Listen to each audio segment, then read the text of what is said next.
ჭირდება არც ერთი სხვა წიგნი ცოცხალ. აი ეს მარტო ეს, აი წიგნთაკრებული ბიბლია 66 წიგნი. თუ ვინმე დამარწმუნებს რომ ამას გარდა კიდე იქ არის მღვდელთან სასიებლო, მაშინ ჩვენ არ ვიქცევით სწორედ. არა ხალხო, ეს პროფესიად რო აქციეს, ეს არის დიდი ტრაგედია. დასავლეთშიც პროფესიად არის, ქვეყანა ფული უნდა ჩაყარო, რომ დაამთავრო 4 კურსი და მე მოგცემენ დიპლომს 4 წელი და სამსახური არ აქვს რა. რა თუნდა ღმერთის სიყვარულს კურსების დამთავრება არ გადამრიოთ. ცოლი რომ მოყავს ვინ კაცს, კურსებს ამთავრეს სიყვარულისას. ვინმეს კურსები დაუმთავრებია, თუ არა უთხოვდება ქალი კურსები თუ დაამთავრა. რო აი რაღაცა 4 წლიანი კურსი გაიარა სიყვარულისა და გათხოვებისა და ამავე და მერე დიპლომი მისცეს, აი ჯაგება, შენ ხარ მზად გასათხოვრად. არა ხო, აი სიყვარულს არ ჭირდება კურსების დამთავრება. და მით უმეტეს ღმერთის სიყვარულს რაში ჭირდება 4 წლიანი კურსები ან კურსარტის მოსმენა იმ დებილს უსიმინო და არ უსიმინო ღმერთს ბიბლიიდან რომ ელაპარაკება. წავიკითხოთ რა ეგა რა, გავიაზროთ რა შესაბამისი თავებიც რო თითო მაშინ აქცენტები დავშვით. ასეთ რო წავიკითხოთ თითო თავი, მე მგონი არ გვაწყენს ხო?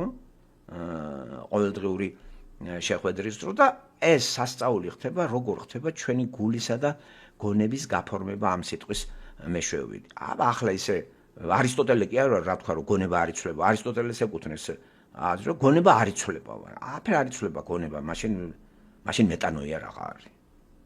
მონანიებად რო ითარგმნება. სიტყვით ეგ არის ცვლილება გონებისა და აზრების. მეტანოუს, მეტანოია. კაც რა არის, ადამიანი რო აფიქსირებს თავის, აი დააფიქსირა და აღიარა თავისი ძირითადი შეცდომა. ეგ არის ბაკაიანი. ქართულად მონანიებას რო ვიძახდა, ქართველთან მონანიება თუ მოგისმენიათ. ქართველი არასოდეს არ აღიარებს რომ დააშავა. არ არსებობს ქართველი და მონანიება რა. მე არ მსმენია და ძალიან უჭირს ქართველს რომ აღიაროს მე დამნაშავე ვარ. და მეტანოია არის ცვლილება აზრებში, ცვლილება გულში.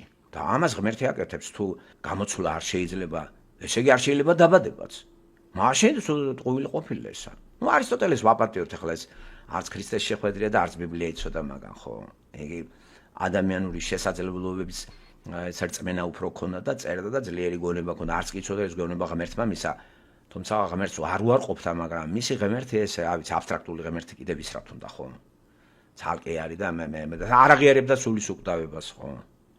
სხეულთანაც სულიც კვდება. არა და კაცმა რამდენი რამე დაწერა სახელმწიფო მოწყობაზე და утопия არის. მე რა მოაწყეთ სახელმწიფო? მოაწყო ახლა დემოკრატია, ოლიგარქია, ტირანია და ახასიათ. არის მე ქვეყანა ესე მან არ იცოდა რომ ადამიანი ცოდვილი ბუნების მატარებელია და ცოდვა განაპირობებს ადამიანის ქმედებებს. და რა შვაშიერი აქ ფემინიზმი, მამაკაცობა, იმის საწყისები, ორივე ქალი და კაცი ცოდვილი ბუნების მატარებელია და ქალს ცოდვილი ბუნების გამო უნდა რომ გაბატონდეს და ეპოქა მოვიდა ისეთი რომ გააბატონა და უკაკუნებს კაცს თავში ლაწალუწი აქვს ისე ყველანაირად დაჩაგარა. თორე სახელმწიფო ხელს უწყობს კანონები, სათავე შეგეთი. და არსი ასეთი გამოვლენის არის ცოდვილი ბუნება. ამას კი არ იძახიან. ასევე როცა სხვა ეპოქაში კაცი უკაკუნებდა ქალს და ან რომელიღაცა ქვეყანაშია, ცოდვილი ბუნების გამო დაჩაგრული ყავს ქალი.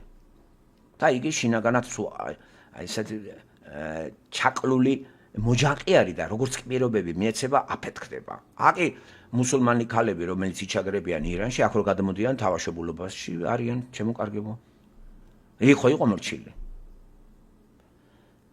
ასე რომ ცოდვილი ბუნება აქვს ქალს და კაცს. აი ეს უნდა შევიგონოთ ჩვენ და მე გვეშველება. ასევე ადამიანში ყველა დაბადებული ცოდვილი ბუნების მატარებელია და ქრისტეში ყველა დაბადებული უკვე ცოდვილი ბუნება გამოსყიდულია.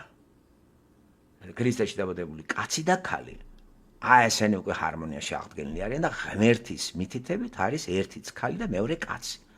და რო გადავლენ სხეულოჩამ იქნებიან მარადისობაში ღმერთთან. და აქ ახლა სხვა ისენი სახელმწიფო რას აკეთებს აქა და რას მიდგენს დამიდგინა ჰომოსექსუალიზმი, LGBT და არის ამაზე ჭყივილი და არაფერი არ გამოვა.